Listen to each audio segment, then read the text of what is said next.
साल की बच्ची है, उसको दुखी ना किया जाए। वो दुख होता है ऐसा सुन के कि हमारे देश में लोगों की सोच अभी भी नहीं बदल रही है। बाह मरोड़ के अगर आप माफी मंगवा रहे हैं तो ये कोई मर्दानगी या दिलेरी मैं नहीं कहूँगा। उसको इस तरह से परेशान करना ये ठीक बात नहीं, सही बात नहीं है।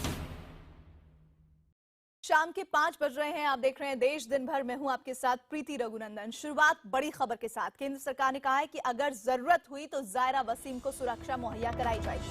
केंद्रीय मंत्री जितेंद्र सिंह ने कहा है कि राज्य सरकार पूरे मामले पर नजर बनाए हुए है और अगर जरूरी हुआ तो जायरा को सुरक्षा दी जाएगी। आपको बता दें कि दंगल में गीता फोगाट की भूमिका निभाने वाली जायरा वसीम को फेसबुक और ट्विटर पर धमकियां मिल रही थी, जिसके बाद उन्होंने सोशल मीडिया पर माफी मांगी थी।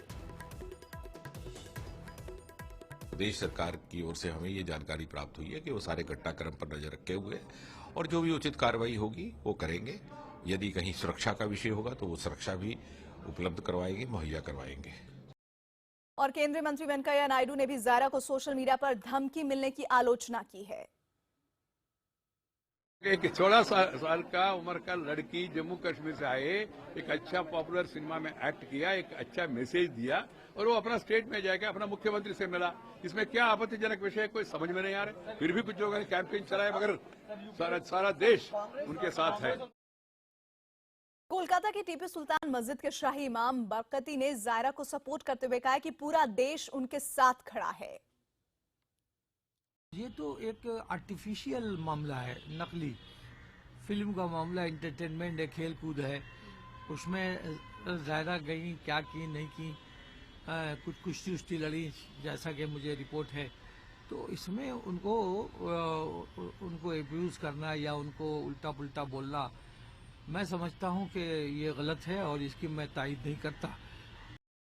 और जायरा वसीम के समर्थन में अब फिल्म जगत से लेकर राजनीति जगत के लोग भी उतर आए हैं। जायरा को सोशल मीडिया पर मिल रही धमकियों के बाद सामने आए अभिनेता आमिर खान जायरा का समर्थन कर रहे हैं और कहा है कि वो जायरा के साथ हैं। आमिर ने एक बयान जारी कर कहा है कि जायरा एक बेहतरीन अदाकारा है जो भारत ही नहीं पूरी दुनिया के लिए रोल मॉडल है। साथ ही आमिर ने कहा कि जायरा को फिलहाल अकेला छोड़ दो, वो एक 16 साल की मासूम बच्ची है, उसे इस तरह से परेशान करना ठीक नहीं है। दरअसल इस पूरे विवाद की जड़ जायरा वसीम और जम्मू कश्मीर की सीएम महबूबा मुफ्ती की मुलाकात को माना जा रहा है, जिस मुलाकात में सीएम महबूबा मुफ्ती ने जायरा वसीम की तारीफ करते हुए उन्हें कश्मीर के युवा के लिए रोल मॉडल बताया था। जिसके बाद से जायरा सोशल मीडिया पर कुछ लोगों के निशाने पर हैं और इस पर लगातार उन्हें धमकियां भी मिल रही थी और धमकियां मिलने के बाद जायरा को माफी मांगनी पड़ी।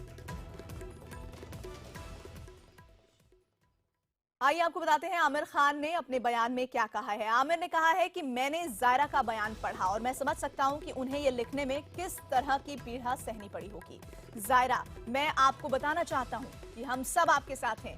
आप जैसी मेहनती, होनहार, साहसिक लड़की पूरे भारत के लिए ही नहीं बल्कि पूरी दुनिया के लिए रोल मॉडल है। आप मेरे लिए भी रोल मॉडल हो। मैं सभी से विनती करता हूं कि जायरा को अकेला छोड़ दो क्योंकि वो 16 साल की छोटी बच्ची है और अपना बेहतर करना चाहती है। इतना ही नहीं, जायरा वसीम के समर्थन में फिल्मी जगत के भी कई लोग उतर आए हैं। उस पे दबाव डाला गया होगा माफी मांगने के लिए, उसके वहां पर रिश्तेदार होंगे, उसे उनकी जान का खतरा होगा।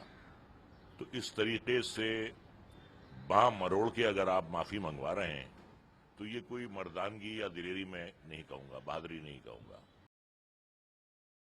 कश्मीर में एक ऐसा तबका है जो नहीं चाहता कि हमारी दूसरी पीढ़ी जो है वो जायरा वसीम हो। वो ये नहीं चाहता है कि दूसरी पीढ़ी जो है वो नाम कमाए, शोहरत कमाए और एक इंस्पिरेशन बने लोगों के लिए। एक ऐसा तबका जो हर वक्त आघात पहुंचाता रहा है उन लोगों को जिन्होंने पढ़ाई करके अपनी जगह बनाई, खेल कूद से अपनी जगह बनाई। ये वो तबका है जो चाहता है कि दूसरी पीढ़ी जो है वो पत्थरबाज हों, पत्थर फेंकें सिक्योरिटी फोर्सेस पे, आम आदमी पे। जायरा वसीम की कामयाबी पर सवाल उठाने वाले शायद उनकी मेहनत और लगन को जानते ही नहीं, क्योंकि जायरा आज जिस मुकाम पर पहुंची है उसके लिए उसने इस छोटी सी उम्र में बहुत सी कुर्बानियां दी हैं।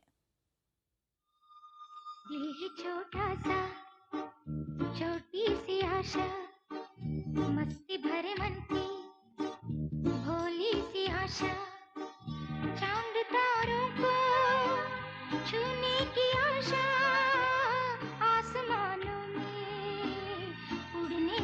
आशा। मुट्ठी भर उम्मीदें और मन में बसा सपनों का संसार, जिसे तकदीर ने पर्दे पर एक बचपन का किरदार जिंदा करने का मौका बख्श दिया। और 16 बरस की इस लड़की ने बखूबी बचपन के चंचल अंदाज को पर्दे पर उतारा भी। हाथों की पहलवानी अब तक गलों का।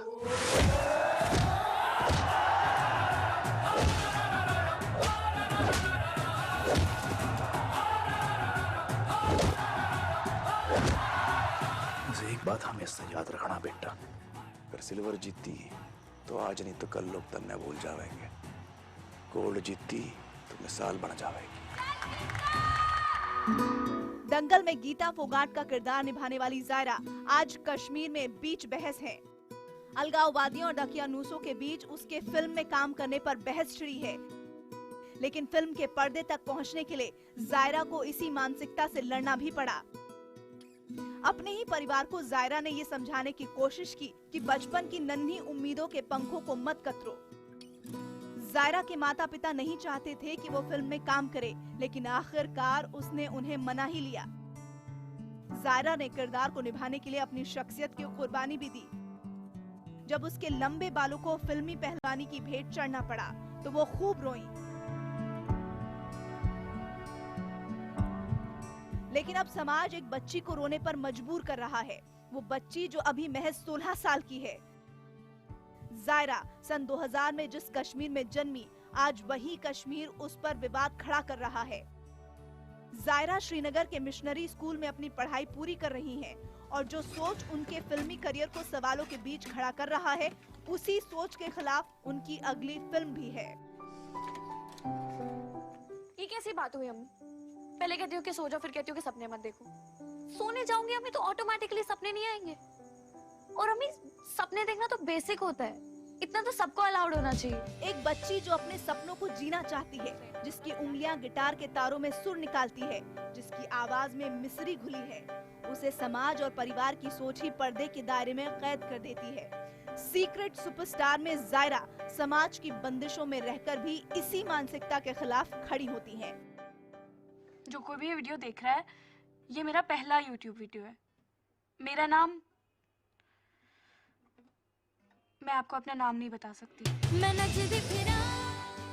इस फिल्म में जायरा एक सिंगर बनना चाहती हैं और अपनी आवाज के दम पर खुद को एक पहचान दिलाना चाहती हैं। लेकिन समाज और परिवार की बंदिशों के कारण सिंगर बनने के सपने में जायरा के सामने कई रोड़े आते हैं।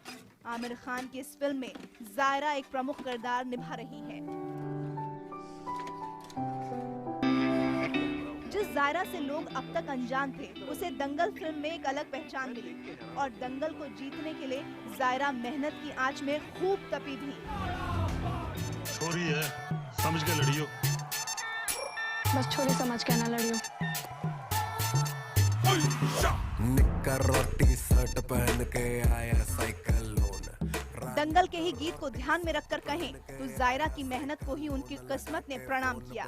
दे सबको बच के रहियो बागड़ बिल्ली से, चंडीगढ़ से या दिल्ली से, तने चारों खाने जित कर देगी। तेरे पुर्जे फिट कर देगी, डट कर देगी, तेरे दांव से बढ़कर पेच पलट कर देगी, चित कर देगी, चित कर देगी। ऐसी धाकड़ है, धाकड़ है, ऐसी धाकड़ है, ऐसी धाकड़ है, धाकड़ है, ऐसी धाकड़ है। जायरा को मैं तो कश्मीर से हूँ, तो मेरे लिए तो एकदम बीच में लाइन ही आ गई, अलग और वो अलग। जायरा में कुछ तो अलहदा है, कुछ तो अनूठा है, जो वो 19,000 लड़कियों को पछाड़कर दंगल के अखाड़े में उतरी। तेरी कितनी ऊंची नाक है, तेरी सांसें अटक जाएगी।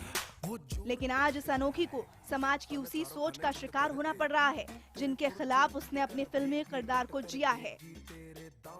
घाटी की सोच उनके पैरों को जंजीरों, दकियानूसी की जंजीरों में बांध देना चाहती है। लेकिन जायरा ने विवादों पर मिट्टी डालने की कोशिश की है, क्योंकि उसने अपने सपनों को हकीकत में बदलने के सफर में सीख लिया है कि भेड़ की हाय हाय के बदले शेर की एक दहाड़ है प्यारी।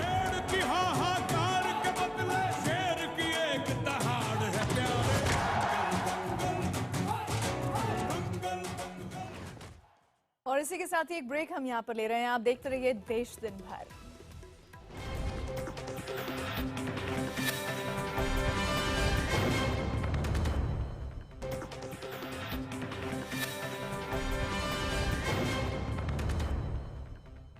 Welcome back. राहुल गांधी के खिलाफ प्रकाश जावड़ेकर, मुख्तार अब्बास नकवी, भूपेंद्र यादव और सिद्धार्थनाथ सिंह के नेतृत्व में बीजेपी के प्रतिनिधिमंडल ने चुनाव आयोग से शिकायत की। बीजेपी का आरोप है कि कुछ दिन पहले दिल्ली में हुए जनवेदना सम्मेलन में राहुल गांधी ने अपने भाषण में धर्म का इस्तेमाल किया। दरअसल इस भाषण के दौरान राहुल ने कहा था कि हर धर्म में है कांग्रेस का चुनाव चिन्ह।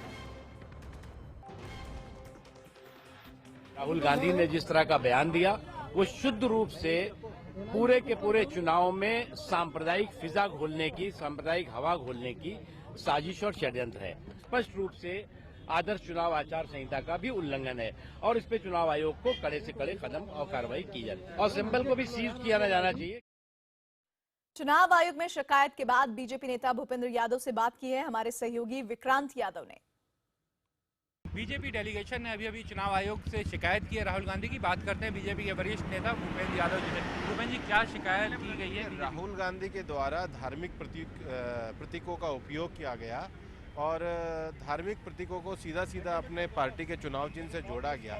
जिस प्रकार से उन्होंने कहा है कि उन्होंने हजरत साहब का फोटो में हाथ देखा और वो कांग्रेस पार्टी का चिन्ह है, बाकी भी धार्मिक लोगों का उन्होंने कहा कि ये कांग्रेस का हाथ चिन्ह है। हमारा ये कहना है कि उस समय तो जब ये लोगों ने ईश्वर के साथ अपना संबंध स्थापित किया तब तो कोई कांग्रेस पार्टी अस्तित्व में नहीं थी, या उनका अगर के उनका हाथ है तो उन्होंने इसलिए तो बनाया नहीं था कि वो कांग्रेस पार्टी के काम में आए। तो ये सीधा सीधा धार्मिक प्रतीकों के माध्यम से रिलीजियस प्रैक्टिसेस का दुरुपयोग है और करप्ट प्रैक्टिसेस में आता है। ये माइनॉरिटी अपीजमेंट की पॉलिटिक्स राहुल गांधी जी जो खेल रहे हैं और देश में धार्मिक विद्वेष को फैला रहे हैं, उसका एक्सप्लॉइटेशन कर रहे हैं, वो सीधे सीधे करप्ट प्रैक्टिसेस में आता है। हमने चुनाव आयोग को कहा है कि जिस सिंबल को वो ऐसी बात कर रहे हैं तो उनके भाषण के हिसाब से उनका सिंबल सीज होना चाहिए और कार्रवाई होनी चाहिए। एक सवाल, लेकिन कांग्रेस का कहना है कि सबसे ज्यादा अपीजमेंट की जो पॉलिसी है वो बीजेपी ही चुनावों में अपनाती है और सिर्फ चुनावी हथकंडे के रूप में इस तरह की शिकायत कर रही है। 15% माइनॉरिटी आरक्षण उन्होंने अपने पिछले चुनाव में कहा था और अभी भी भाषण वही लोग दे रहे हैं। बहुत बहुत शुक्रिया। कैमरामैन सुनील सागर के साथ Vikrant Yadav, news 18 India.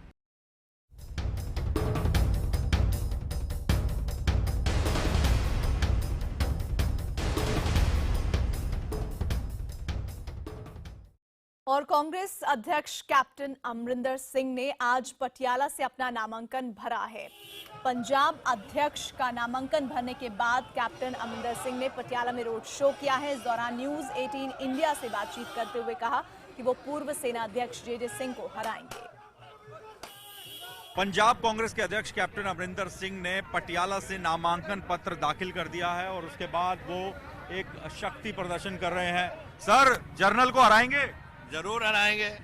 General जे सिंह जो कि पूर्व सेना प्रमुख हैं, वो अकाली दल की टिकट पर पटियाला से कैप्टन अमरिंदर सिंह के खिलाफ चुनाव लड़ रहे हैं और कैप्टन अमरिंदर सिंह कह रहे हैं कि जनरल जे सिंह को वो जरूर हराएंगे और इसी जनरल वर्सेस कैप्टन की फाइट की वजह से पटियाला की सीट काफी हॉट सीट बन गई है और काफी कड़ा मुकाबला यहां पर माना जा रहा है और इसी वजह से तमाम पार्टियां जो हैं वो शक्ति प्रदर्शन कर रही है और कांग्रेस की तरफ से एक बड़ा रोड शो पंजाब के पटियाला में निकाला गया है जिसमें कैप्टन अमरिंदर सिंह ने नामांकन पत्र दाखिल किया और उसके बाद वो एक बड़ा रोड शो करके अकाली दल को चैलेंज दे रहे हैं और कह रहे हैं कि इस बार अकाली दल का पंजाब से सफाया कांग्रेस कर देगी। पटियाला से कैमरामैन चमन के साथ मोहित मल्होत्रा, न्यूज़ 18 इंडिया। और पंजाब के सीएम के गढ़ लंबी से देखिए सबसे बड़ा दंगल, ब्रेक के बाद।